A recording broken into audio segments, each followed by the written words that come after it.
Welcome back to the Expat Community channel, where you're joined by myself, your host, Noor, and today's expat member joining us for the episode, Wisam al-Rijal.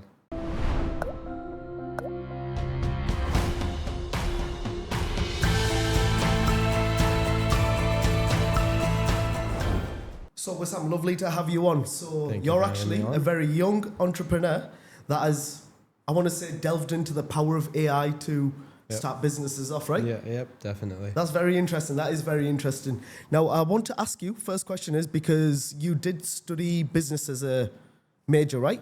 Where did AI come into your business journey? Honestly, I'll keep it super transparent right here. The whole idea of AI came, it was never planned, right? I was into, ChatGPT now, obviously, but there was first GPT-2 before GPT-3, which everyone went on. It was completely different. It didn't look the same. I think Elon Musk was involved in the early days of OpenAI anyways. So I've heard of it, seen it work, then left it in the back of my head, And then I had started doing marketing, just freelance, in terms of marketing. So I was reaching out to a bunch of businesses here in Qatar, actually. And a client asked me, do you guys do chatbots? I was like, okay, let me check for you and I'll get back to you. Obviously, when she said chatbots, she meant, the one-two coded chatbots. Okay, where the automatic replies happen. Exactly, yeah. So you have to either predict or give 2-3 options for the user to pick from.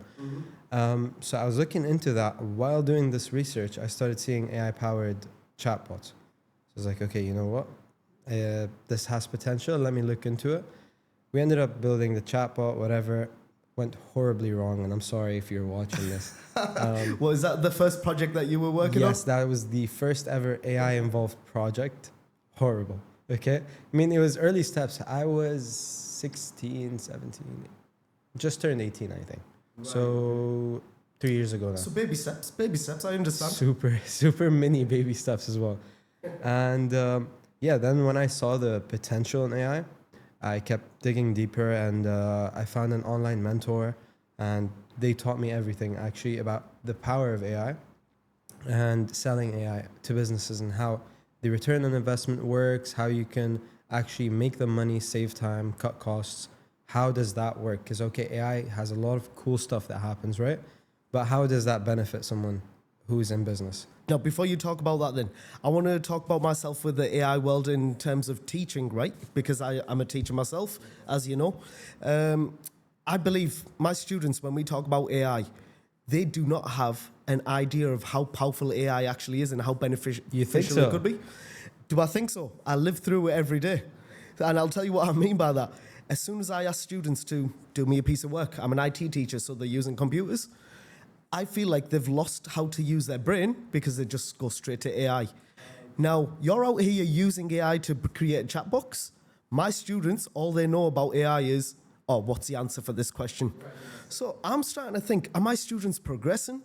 Or are they just utilizing AI completely wrong? What's going on? Because if I check the homework they complete, it's quite obvious it's ChatGPT generated. Oh, you don't even put it in the checker, right? No, you just know. For example, what does this word mean? They wouldn't have a clue. They'll be like, oh, sorry, sir, I forgot. So to summarize it, I feel like it's being used in the wrong way for students. That's why I'm really excited to have you on, so people can actually realize it's not just about doing homework or finding answers for the classwork. So could you tell us then how powerful is the actual world of AI and how you can utilize it? Well, I kind of got two questions here. Are they progressing is one of them, and how powerful is AI? AI is super powerful. Everyone knows that. However, which might come shocking, you tell me, actually, I'm interested to hear. AI is really dumb. As much as you might think it's, super smart and all the stuff it can do, it's extremely stupid, especially when it just gives you what it's meant to give with no prompting. In AI business, a whole thing is prompt engineering. Right. So when we have projects, the first, I would say, couple days of them, especially if it's an AI chatbot or AI system or whatever the case is, AI has a task to do. The first couple or the first big chunk of work is spent on prompting. So students, go ahead and say, write me an essay. You gave them the question, this many words, It needs to include this, talk about this, reference this. All of that, throw it in, and it's going to spit out garbage. Okay? Now, obviously, you're going to see this and know it's AI, right? Absolutely. Exactly. However, I don't know if I should say this, but smart students can avoid it. You can make AI right as you. If you go on my LinkedIn, my whole LinkedIn's AI. Yeah. I haven't Generated posts or? Yeah, I haven't posted a single post on LinkedIn in, I think, 6 months or so. Is that something you should be telling the people? They're talking to a robot, not the real Wisam? It's my posts. No, they're not talking. If you speak to me on DM, it's me, but my posts are AI. However, I give it the topic and what key points I want it to cover. It studied how I write, because I spent the first 6 months of my LinkedIn writing it myself. I have a very specific writing style. And then it learned to write me. Okay? Okay. Now, are the students progressing? I don't think so. But I also don't think the industry of education and a lot of industries that aren't mainly AI, I don't think they're ready for AI, because the calculator, for example, when it first came out, they said math is ruined. No one's going to do math anymore. No one's going to use their brain. But now the calculator is an essential tool in maths. AI is the same. It's a tool. If you let it do your work, it's going to spit out garbage. If you use it as a tool and utilize the power of it, 100%, it's going to be big progress forward, especially in ICT and computer science and technology in general. You can do so much. I mean, I just told you my whole LinkedIn's AI. As professional as it is, I wouldn't have thought that that was AI generated. Not saying that you're not professional, but the fact that it's copied the way you speak, the flow, and now you're using it to generate content for you, keeps you busy to do other things. So it's a life hack essentially, but you got to utilize it the correct way. Interesting. And just to go back on what you said, strangely, I do agree that the fact that AI is actually pretty dumb. But that only comes from the programming side that I grew up with. My lecturer when I was in university always told us, your program can only be as good as you program it to be. So it's like you might have $1 million idea, but if you don't program it with the features you want, it's not going to do the Very features true. you want. Very, very true. Do you think students are progressing in general? Nice question to ask. I believe if they utilize it correctly, they would. But right now, I think it's a quick, cheap escape to, oh, I've got the answer, Sir's going to be happy. But they don't really try to understand it. So yes and no. The good point is, at least they're searching the right direction. Bad point is that they're understanding, even they don't know yet. So it's an ongoing battle. Yeah, okay, so if you had 2 students, both of them used AI, okay? One actually told it to the same stuff. Okay, this is the question, give me the answer. Mm-hmm.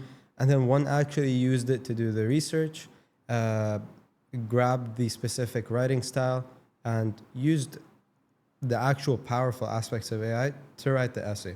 Don't get me wrong, maybe it's still fully AI generated, but actual effort, and it was used as a tool rather than an answer machine. Which one would you prefer? So I would rather it be used as a tool, but obviously me as a teacher, I've got to check for their understanding. So that's something I learned over time being a teacher. So even if you gave me the answer, how do I check? Because I'm an IT teacher, how do I know they haven't just copied it off Google, for example?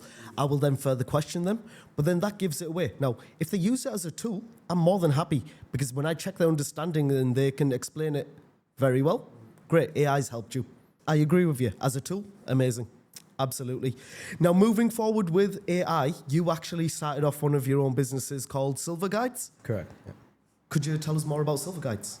Yeah, so to pick up from the first story of the chatbot, since I got a mentor, since I learned everything, I realized, okay, AI isn't just chatbots. You can actually build AI systems. So I can build an AI agent that goes, for example, you own a marketing agency and you want to get leads to reach out to, but you want the leads to be this and that specific criteria, whatever it is, okay? You can build a system that every day from 8 a.m. to 9 a.m. is scraping new leads that posted on LinkedIn, for example. You can have very specific and niche criteria, and that could make you money in the long run. A lot of money. It could cut costs. You don't have to hire researchers and analysts just to scrape the leads that are already online. Right. So yeah, I looked into it and Silver Guides was born, essentially. Right, okay. And what aspects did you focus on for Silver Guides? At first, it was generally AI agents, chat-based. So WhatsApp, also a website was one of them. Then it moved on to bigger projects, systems that fully align logistics, education, callers as well. Callers is a big thing, not so much in the Middle East yet because of the restrictions, but it's big in the US and Europe. We looked at that, and yeah, it was a lot of trial and error at first, but then we found the stream where we do custom projects. So consultation, we sit down, see what you want, and then we tell you how we can do that best. And we also have our offers where, okay, chatbot that you can do this, that, and monthly retainer. So I was looking at the website, the Silver Guides. For anyone that hasn't checked out, you can check it out. But I do want to talk about some of the services that you offer. One that really got me interested was the intelligent data processing. So in what scenario would someone best use this service? Could you give me an industry? Because I can tell you for anything. Oh, so multiple different industries? Yeah, of course. So any industry has data they're interested in. So anything. Let's stick to this ExpatLife. Me as a podcaster, how could I utilize intelligent data processing? Right. So you as a podcaster, what's your goal in any data you collect? When you're doing research before a podcast or looking for a guest, what do you look for? So mainly, right now, depending on the topics and the guests I'm talking to, I want to see the demographic of who's watching these videos so I understand who's interested in them videos. Okay, so intelligent data processing for this maybe could be we set up a form or an agent that can go through your comments, can go through your YouTube analytics, check who's watching, age, demographic, whatever, and then at the end of each week, gives you an overview and analysis and tells you, okay, maybe you should shift your direction more to this. This video performed well because of this. The watch time and peak replayed moments, because you know how the most replayed moments on YouTube matter a lot now. So the most replayed moment is this. The reason is possibly that. And then that's all intelligent data processing that could give you a better scope to know where to aim when you're doing the podcast. Interesting. That's really interesting. Right. Never know. It could be ExpatLife X Silver Guides very soon. Could You use never it. know. I will always go back to this point. It's an endless possibility with AI. It's how creative you to use it and what it can do for you. Another thing that got me interested was the service you offer, workflow automation. Now, I'm not really sure where to start with that. So could you give a bit more detail as I what could that give is? a very simple example. If you have a store, inventory expires soon. The workflow of checking inventory, for example, you have an SOP. Every other day you check and you mark out anything that expires in 10 days, for example. You can automate that. Take your Excel sheet, go through the dates every morning, and anything that's expiring in 10 days, sends it to a specific spreadsheet or sends you a notification, email. So there's an input and then there's an output. Yeah, literally. Ah, interesting. Okay. Now, there is one thing you said earlier, and some people might think it's worrying. Business people like yourself might think it's actually a lifesaver. It would be very interesting to hear your point. From what I've gathered is though, it's more AI's utilized for the very good benefits, but physical world we're living in, is it not sort of taking over jobs and not providing people real life jobs? Because I understand from a business perspective, I can't lie, you're saving money, you're getting the job done efficiently in some sense, but then that's someone else's livelihood that they've lost out on just because of this. What's your opinion on that? So you're asking about the ethical side of it? Essentially, you could think like that. Okay. You could, yeah. I don't think so. We live in a world where everything's moving quick. And sorry to say, or it might sound insensitive to some people, but if you're not going to know how to use AI in 2027 or 2028 or 2030, and then you complain about why is my job being replaced, that's on you. I'm very sorry. Schools are definitely going to adopt AI. I think there would be, universities are. There's a lot of AI courses now on AI, not machine learning anymore, because it was machine learning in the Beforehand, yeah. So I don't think it's a sad story. I think the smart person who's getting their job replaced by AI is probably the best person to use that AI to do their job, if that makes sense. I appreciate your honesty there. I was going to save this little quote for near the end, but I would actually love to say it right now, actually, because it goes by with the ethics that you've just said. One of my most favorite quotes of all time, and I look up to Jeff Bezos for this. I'm going to slightly paraphrase it, but essentially what he said was, when the internet was coming out and everyone was on it, he's seen the internet usage grow by 2,300%. So at that point, he was like, what am I doing searching stuff up like everyone else? Let me utilize the fact that everyone's using the internet and make a business out of it. And now look at where Jeff Bezos is. Absolutely. So he probably said the same thing as you. If you're not going to utilize the internet in 2000s, you're going to be left behind. Yeah. Exactly. I love Jeff Bezos. Because sadly, it is evident in the world as well. If you don't have an online business in just a physical store, you're very limited. You must now utilize the internet. If you think otherwise, that's okay. You're entitled to your own opinion. But I think the world is going to progress faster than you do. And then you're going to come to a realization where, okay, I might need to look into AI. You better do it when it's early before it's late. You're not going to lose anything by learning about AI for sure. And when I said the guy getting his job replaced by AI is probably the best one to do it. For example, if you're in real estate and you are scared of getting your job replaced, let's say you're a telemarketer, okay? And you're scared of getting your job replaced by AI cold callers, even though very contested in the industry. But you're scared of that. You're probably the best person who can go do research, see how the AI callers work and see how the real estate callers work now, and actually build something that genuinely fixes the problems that only you know as the customer. So yeah, okay, maybe your job's replaced, but you can be the master of the robot replacing your job. Utilize it yourself then as well. Yeah. Amazing. No, I totally agree with you. So I'm glad you touched up on that. Again, it's down to opinions. So of course I do understand that, but it's crazy how fast the world of AI is moving. It's not just AI, technology in general. There's one thing that always pops in my mind and it makes me laugh with AI so much. 2 years ago, there was a video of Will Smith. Do you know where I'm going about this? The spaghetti. Of course I know about it. 2 years ago, this video of Will Smith looked so funny. Of him eating spaghetti, you could tell it was AI generated because it didn't look real. Yeah. 2 years later, they produced this brand new video of Will Smith eating spaghetti, and you would think it's him. Literally. You couldn't tell the difference. I swear, if I haven't seen that meme so many times, I don't know if you get this, but if you've had this happen, but so many videos that are actually AI, you'd have people, even your friends, same age, same everything, believe it at first. And then you'd notice. The Lego ad, this is very relevant right now. The Lego ad with this. The trophy? The FIFA trophy? Yeah. All right. When it just dropped, there was a whole buzz, I think, for 2 days, whether it was AI or not. Okay? And turns out it wasn't AI. And they were sitting together. They were not sitting together. It was shot by with each footballer separately. Mm-hmm.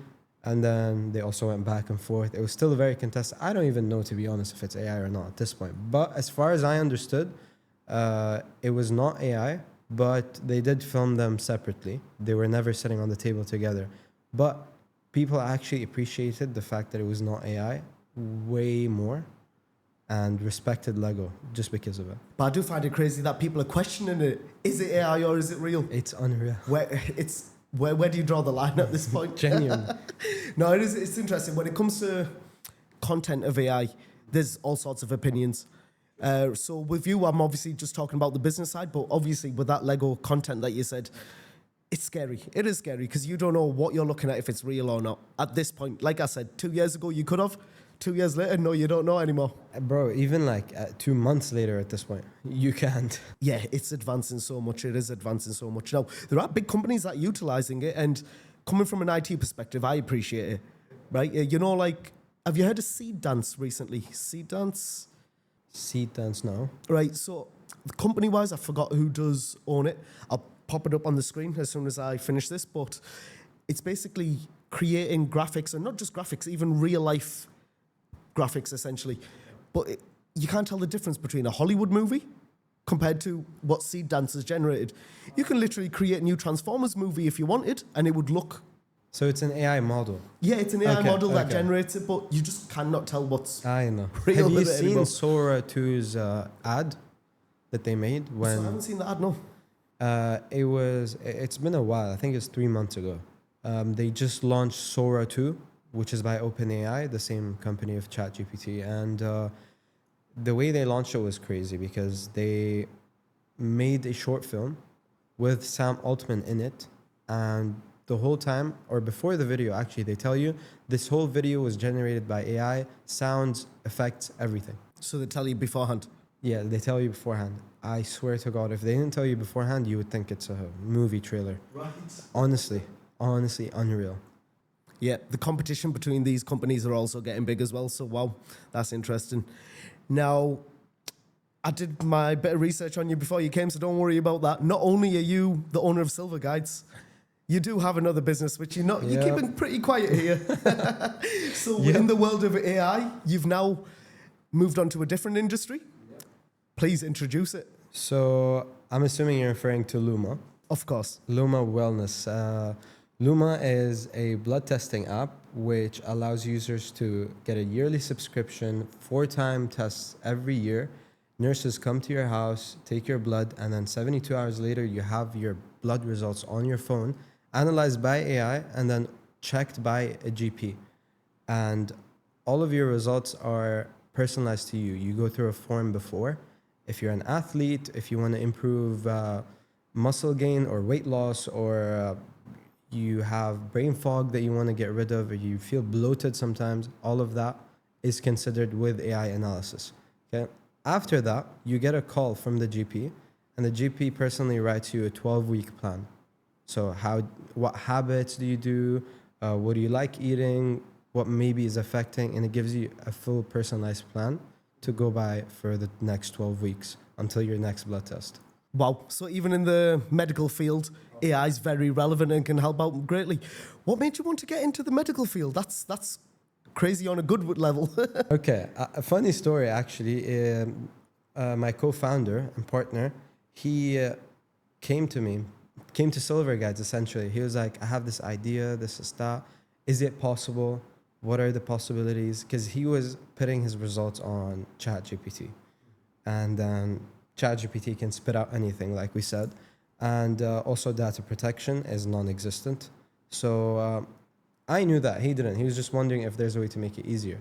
And then we spoke about it. I really liked the idea and he loved it. We both had a passion and we went ahead and did our research and found a partner who's a CTO as well. And now we're in it together. Lovely. Okay, and you're still both working with each other now? Exactly, yeah. Lovely, So yeah. that's exactly what's happening. We just launched in Bahrain and we're launching soon in Riyadh in Saudi, which is a great market, I think. More and more people are health aware and wellness aware nowadays. Absolutely. Yeah. As days goes on, everyone is. Yeah. That's an amazing story. Hopefully, inshallah, it all goes well for you as Inshallah. well. Thank you so much. How's it currently going in Bahrain? So you could say this is sort of a test, or am I wrong in saying that? So you could say, I mean, we are fully launched, but we haven't created that big buzz yet, obviously because of the geopolitical tensions, and Ramadan actually was just over 3-4 weeks ago. So yeah, we haven't had the chance to fully push yet, but very soon, maybe even tomorrow, we're going to be pushing fully. So yeah, we're getting the influencers on board, and we're trying to get the word around. I think it was a very smart move because obviously you can't be insensitive during a very sensitive time and push marketing and push your product. So yeah, I've seen so many companies use the alert, the national security alert, as their hook for the video. Insensitive and illegal now, so watch out. Yeah, you're right, actually. Qatar has notified saying you cannot use it. Now, yeah, that's a bit crazy. Utilizing it for your own personal gains. I respect it. If it wasn't illegal, I would have said, let's go. You know, the grind's real. End of the day, the grind's real. Wow. There is one other point that I've learned when I was researching onto you. You also went to the Web Summit, right? Now, I say you also, but I didn't actually go. But I had one of my friends from England. He came to Qatar specifically for the Web Summit. Now, he's a good uni friend of mine. So as soon as he came to Qatar, obviously I linked up with him. That's my brother from uni. And we had a very interesting talk. We were talking about it. I was like, why did you go? What did you learn from it? He primarily told me a lot of things. Originally, for example, one big point he learned that he was wrong on was he came to the Web Summit to show off his ideas and get a job here in Qatar. So I said to him, saying, okay, your idea is amazing. He is also using AI to create a sort of quiz for school kids where you enter the topic list and it generates you questions about that. Lovely So idea. it's a lovely Shout idea. out, bro. But then I said to him, so why aren't you getting a job? What happened in that sense? He goes, people, I've learned here, people don't come to get jobs at a Web Summit experience. He personally said it's more so networking, getting new ideas and potentially finding someone to work with to expand your idea. How would you have found the Web Summit? This is my second time going. I went last year as a startup, actually. We had a booth and everything, and it was very good. It's a very fun social event, social networking. Lovely. I love it. For me personally, in my own opinion, I wouldn't go to the Web Summit to find clients or to even get a job, obviously, like your friend said. However, it's a very worth it experience, especially if you're going to be a startup and you have a booth. Not only you get your idea across, and yes, potential investors do come and see it. Potential people you might work with do come and see it. 100%, I'm not neglecting that.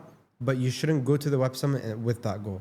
This time around, I only went for the sole purpose of networking and learning about what ideas there are.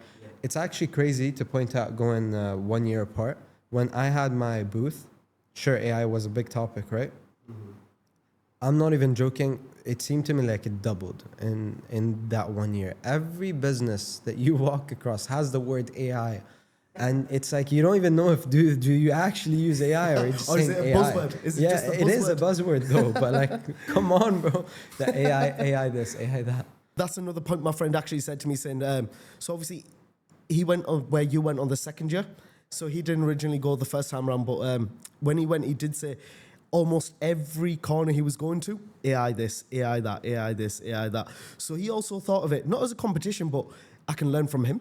Let me see how I can now expand my idea from his idea. Is that how you've seen it as well? Yes, that for sure. I completely agree. There's so many ideas to see. A lot of it's repetitive. A lot of it is noise. I've learned there's so many great ideas that you can see and so many things you can actually do, but 90% of that is noise. And you need to actually pick the 10% that you actually have the power to focus on, because you cannot focus on 100 things at a time. That's one thing. And second, I'm a very competitive person. When I see someone doing even something close, I freak out. Like, wow, how do I kill this competition? Yeah. Yeah, very. You can definitely tell you're a business student. You were a business student Yes. once upon a time. You can tell. Definitely. But that's good. That's what's driving the business, right? That's what's Yeah, keeping it definitely. going. What did you learn from attending both Web Summits? What was the main take that you took away from it at the end? Market validation, honestly. The ideas. And if I learned something very important is that in especially this region, people talk to you or might even buy from you because they like you. And it also shows different cultures also how they work. So for example, I would say the Westerns are more interested in the results. So if you get on and you want to do business, if you tell them about the ROI first and what results they get, they're happy. They're probably going to buy. If you talk to an Arab and you talk about ROI and what they're going to stop talking. Okay?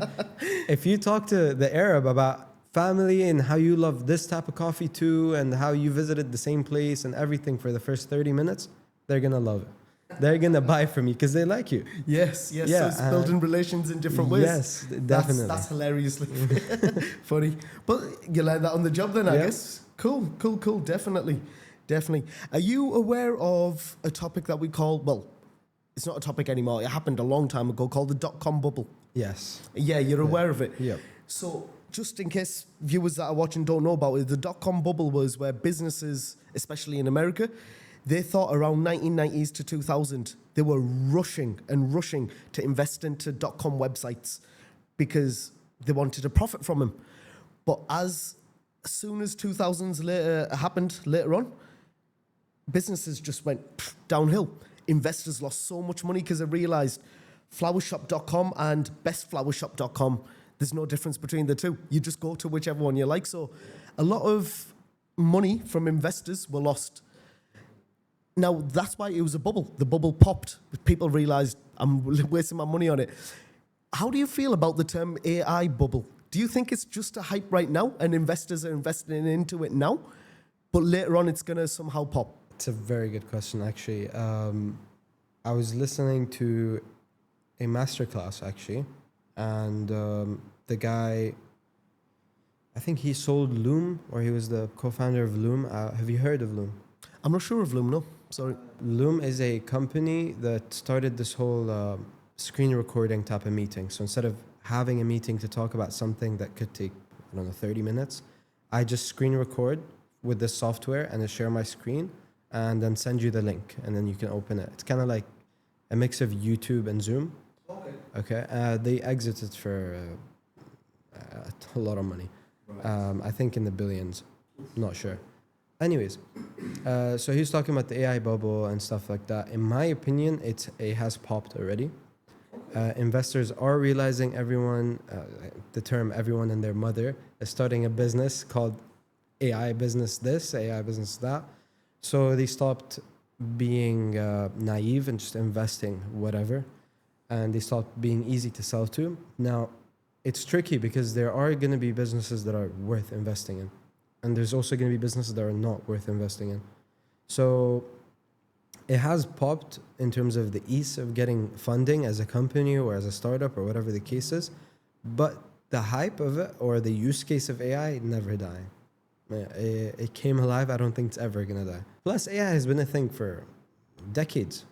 Right. Decades and decades. It was just called machine learning. Siri has existed for how long? That's AI. Alexa, same thing.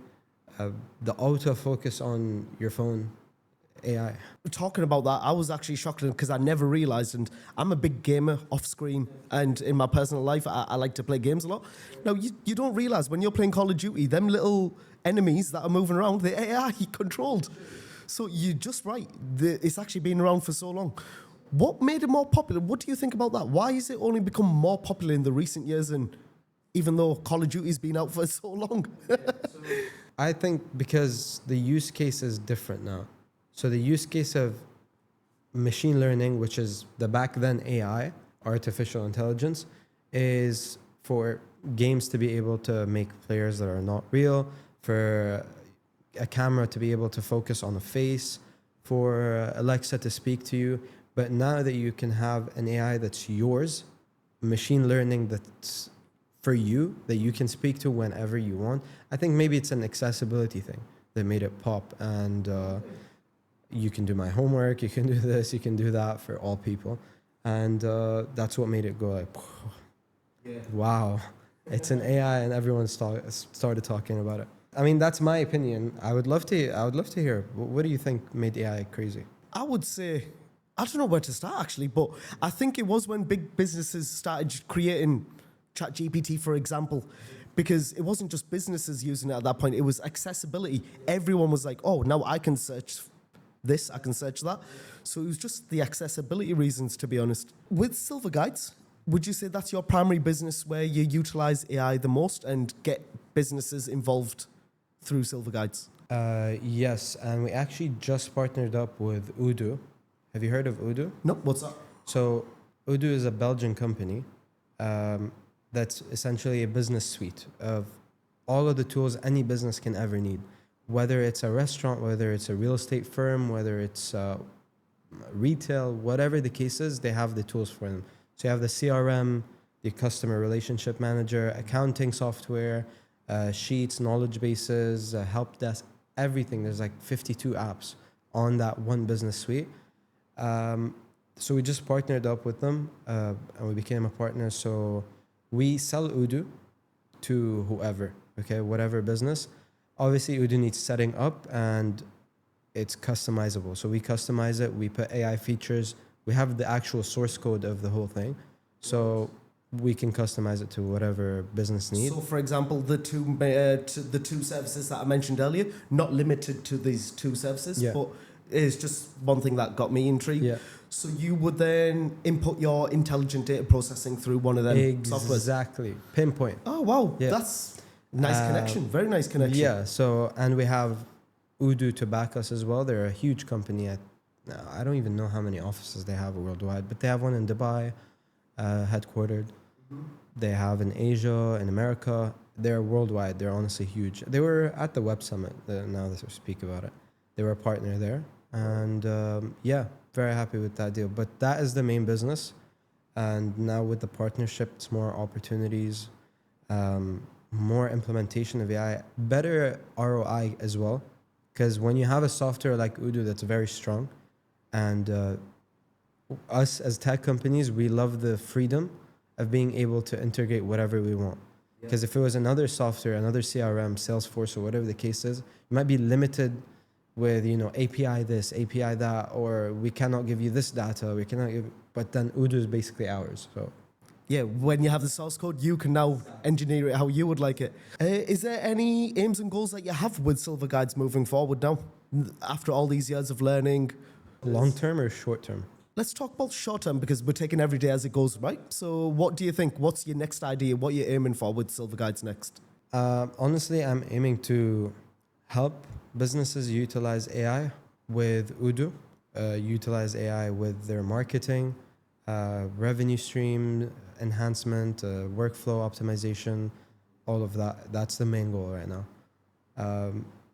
And obviously we can go niche it down to multiple sub goals, but You don't want to give all your business secrets away? I'll respect that, don't worry. We can, feel free to ask anything. I'm completely open. No, absolutely, that's fine. Appreciate that.